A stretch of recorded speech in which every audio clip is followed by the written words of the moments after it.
أعوذ بالله من الشيطان الرجيم بسم الله الرحمن الرحيم الحمد لله رب العالمين والصلاة والسلام على رسول الله ثم أما بعد. Прво место во секоја една прилика захвалноста му припади само на Аллах Джелешану, затоа што само Аллах Джелешану е достоен да му се прави фала. Салаватот селамот, мирот и спасот нека биде на нашиот пегамбер Мухаммед саллаллаху алейхи ва селем, негова фамилија, негови сахаби и следбеници на суннетот до судниот ден. Во почеток барам од Аллах Джелешану да ги прими тоеве акики на овие фамилии, да ги пишет во нивни добри дела. И барам од Аллах Джелешану на сите присутни, Аллах Джелешану да ги награди за нивното присуство, тие што дојде од блиску и тие што дојде од далеку. Аллах Джелешану на сите да ги награди. Вели пегамбар алейхи селам во еден хадис, излегол еден човек да го прави зијарет на својот брат во друго место. Во пола пат излегол еден мелек во форма на инсан и го прашал каде одиш. Рекол да го правам зијарет на мојот брат во филан место. Рекол одиш кај него поради нешто Аллаш вереш од дујна, не рекол одам кај него само што го сакам поради Аллах Джелешану. Рекол знај дека Аллах Джелешану те сака на тебе како ти него го сакаш. Иншалла ова наше дружење, ова наше сакање да биде само атар Аллах Джелешану. Ова наше дружење и сакање да биде само атар келимето ла илаха илlallah Мухаммедур Расулуллах. Ова е единственото што не спојува на вас. Ова сакање во име на Аллах Джелешану е највисоката врска која може да се постигне во дујна. Иннамал муъминуна ихва. И навистина само верниците се брајша. Овај ајет е со кој Аллах Джелешану ги направил на верниците брајча. Без разлика на нивното потекло, на нивното кабиле, на нивната боја на кожа и други определби. Сите на нас не спојува това ла илаха илlallah Мухаммедур Расулуллах. И треба да биде това највисоката врска која не врзува на нас. Аллах Джелешану го објави овај дин, го прати на пегамбер алейхи селам, за да ни покаже на нас како да го живееме овај ислам. Како овај ислам изгледат во пракса. Како овие прописи, овие наредби излегуваат и како треба да се практикуваат, ни кажа на нас пегамбер алейхи селам. И Аллах Джелешану кажуваат дека тие што ќе го следат, што ќе се трудат во нивниот живот да го имаат овај ислам, да ги живеат нивните, неговите наредби, да ги избегнуваат тие забрани кои Аллах Джелешану ни ги забрани на нас, ќе живеат радосен и среќен живот во дујна. Ова е најголемото нешто кое го бараат сите луѓе, муслимани, немуслимани, верници, неверници. Сите бараат радосен и среќен живот во дујна, добар живот. Али секој еден го бара на различен начин. И секој имат различна метода да стигне до тој среќен живот. А Аллах Джелешану кажува во Куран кој е тој радосен и среќен живот.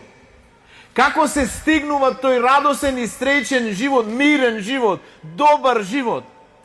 Мен амила салихан мин закарин ау унса ва хуа муъминун. Кој ќе прави добро дело, првиот шарт, добро дело, ва хуа муъминун. И тој е верник, било мажи, било жени. Фаленухиеннеху хајатен тајибен. Ќе му дајме да живее добар живот. Ќе му дајме да живее добар живот во дујна. И ќе го наградиме уште повеќе, ќе ги наградиме уште повеќе за она што го правеле уште подобро во ахирет. Ќе им дајме уште поголема вредност и награда од она што го работеле, ќе им го дуплираме и ќе им го зголемиме нивната награда во ахирет.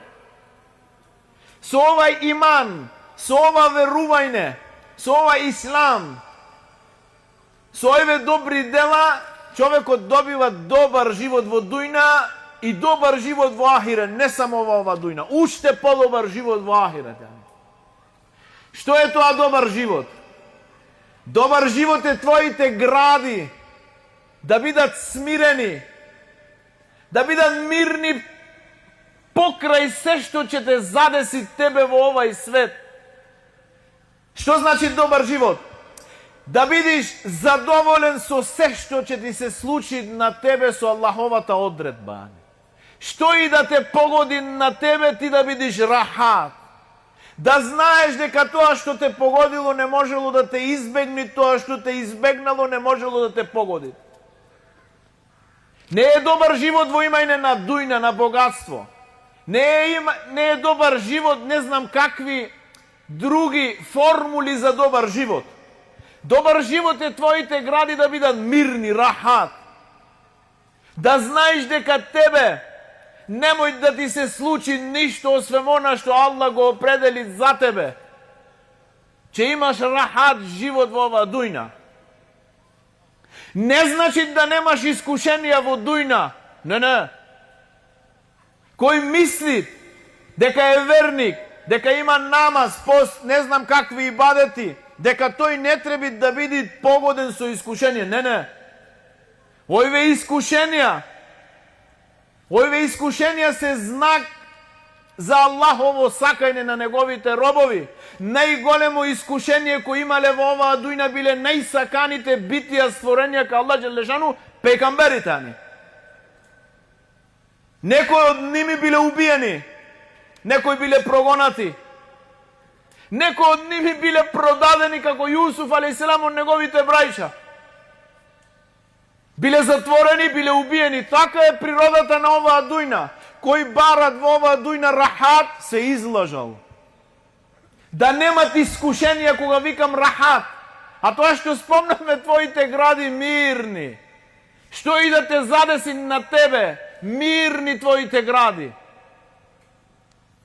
Ево ти еден добар пример за да го фатиме ова нешто, за да го разбериме добро ова нешто.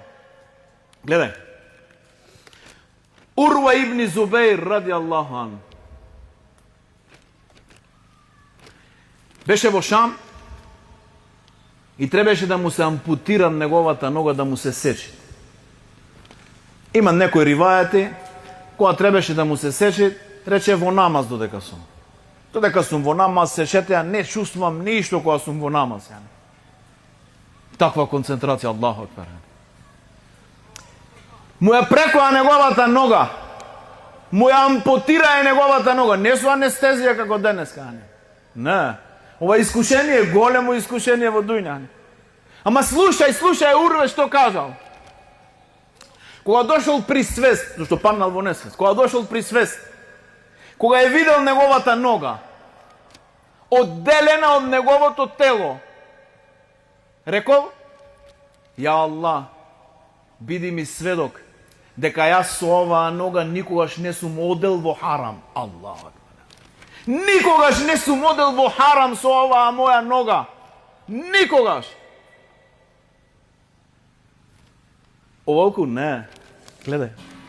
Кога се враќал од Шам, пред да влези во Медина, го пречекала негова фамилија и му кажала дека едно од неговите 4 деца го удрила камила и умрела. Се преселила во ахирет. Имал 4 деца, едно ова камила го убила. Што рекол? Ја Аллах, ми даде 4 екстремитети, ми зеде еден, 3 ми остави. Аллаху акбар, алхамдулилlah. Ја Аллах, ми даде 4 деца, едно ми го зеде, 3 ми остави. Алхамдулилlah, сум задоволен. Ја Аллах, многу време сум живеел без искушение, дојде мало искушение, алхамдулилlah. Верникот на овај начин треба да им приде на овие искушенија од дујна. Овие искушенија од дујна да не ја промена неговата врска, неговата веза со Аллах Джелешану. Да не го намалам неговиот иман, да го зголемам неговиот иман. Да не биде причина овие да се оддалечит од Аллах, зашто тогаш не е тоа искушение. Тогаш тоа е казна. Искушение кога го погоди на верникот некој искушение и тој се обрати кај Аллах. да го доближи до Аллах и тогаш неговите гревови се чистат кај него. Казна е кога те погоди некој мусибет и те оддалечи од Аллах, те оддалечуваат од Аллах.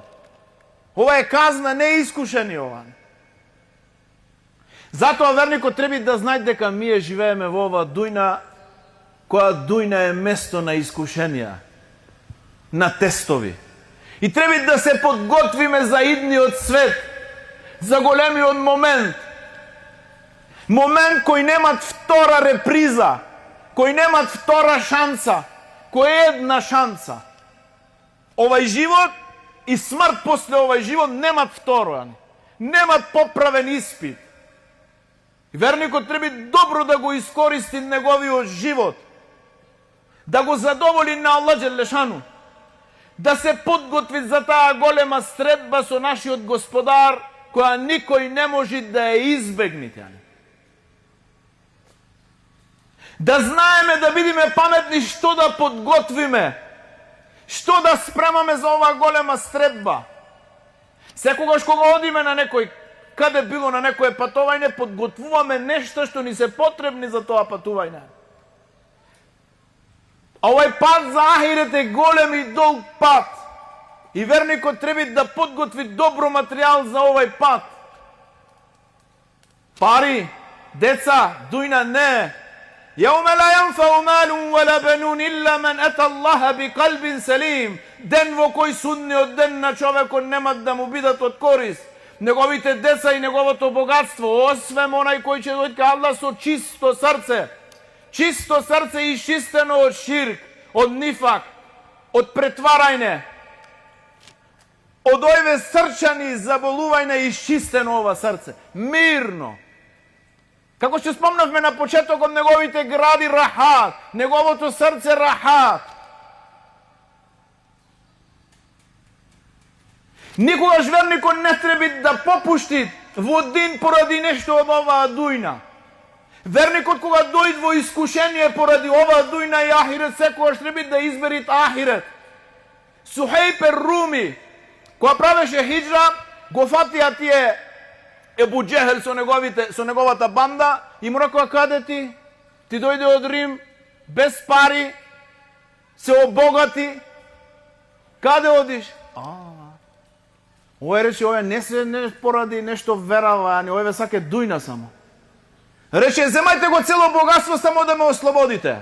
Аллаху акбар. Рекоа: да, го зедоа и замина. Вели улема, замисли, цело богатство што цел живот го спечалил. Не дневница, не дневен промет, цел живот. Ова е големо. Ама кога дојде динот и ова дујна, че земајте го.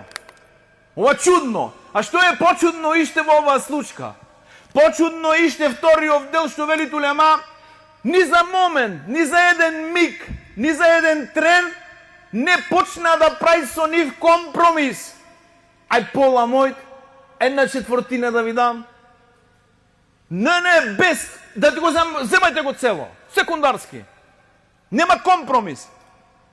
Да, ама кога го сретна пегамбер алейхиселам во Медина, му рече: рабихал беа Сухейб. Успешна е твојата трговија, твојот бизнис успеа, продаде дујна за ахирет. Го задоволи на Аллах Джелешану.